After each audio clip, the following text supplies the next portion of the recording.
ডেস্কটপের স্ক্রিনে আমরা কিভাবে একটা ভিডিও অ্যাড করব, আজকের ভিডিওতে আমরা সেটা দেখব যে ডেস্কটপের স্ক্রিনে কিভাবে ভিডিও অ্যাড করা যায়। প্রথমে আমাদের ডেস্কটপের স্ক্রিনে ভিডিও অ্যাড করার জন্য মাইক্রোসফট স্টোরে চলে আসতে হবে। মাইক্রোসফট স্টোরে আসার পর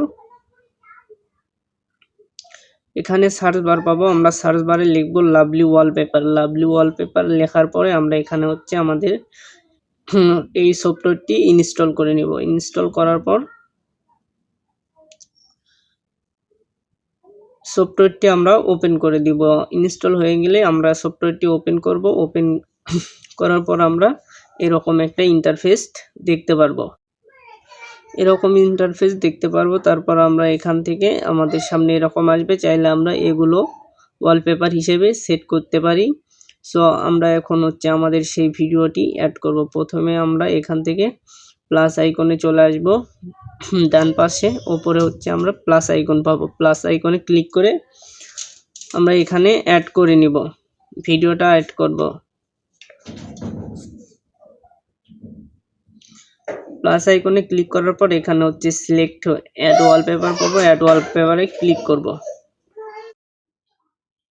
এখানে অ্যাড ওয়ালপেপারে আমরা ক্লিক করে আমাদের ডেস্কটপ ফাইলটি দেখে দিব, যেখানে আমরা ভিডিও বা রেখেছি সেই ভিডিওটা সিলেক্ট করে দিয়ে দিব। আমি ভিডিওটি সিলেক্ট করে দিচ্ছি।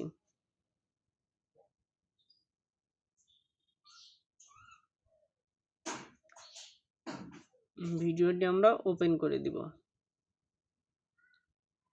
তারপর আমাদের সামনে একটু কিছুক্ষণ ইন্টারনেটের কারণে লোড হবে। লোড হওয়া শেষ হলে আমাদের সামনে সেই ভিডিওটি দেখতে পারবো। চাইলে আমরা এখানে ওকে করতে পারি, আর আপনারা যদি এটা পাবলিক করতে চান সেই ক্ষেত্রে টাইটেল ডেসক্রিপশন লিখে দিতে পারেন।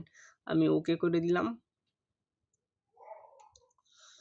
ওকে করে দেওয়ার পর নেটওয়ার্কে কিছুক্ষণের ভিতরে ভিডিওটা আপলোড হয়ে যাবে। আপলোড হয়ে গেলে কিন্তু আমাদের সামনে এইটা একটা ওয়ালপেপার ভিডিও ওয়ালপেপার হিসাবে শো করবে। এখান থেকে আমরা যে ভিডিওটা আপলোড করলাম এখানে শো করতেছে, আমরা এটা সিলেক্ট করে দিব। সিলেক্ট করে দিলে কিন্তু আমাদের ভিডিও ওয়ালপেপারটা সেট হয়ে যাবে। সো আমি ভিডিওটা সিলেক্ট করে দিচ্ছি। তারপর এখানে হচ্ছে টিক মার্কটা দিয়ে দিব। তারপর ওকে বাটনে প্রেস করব।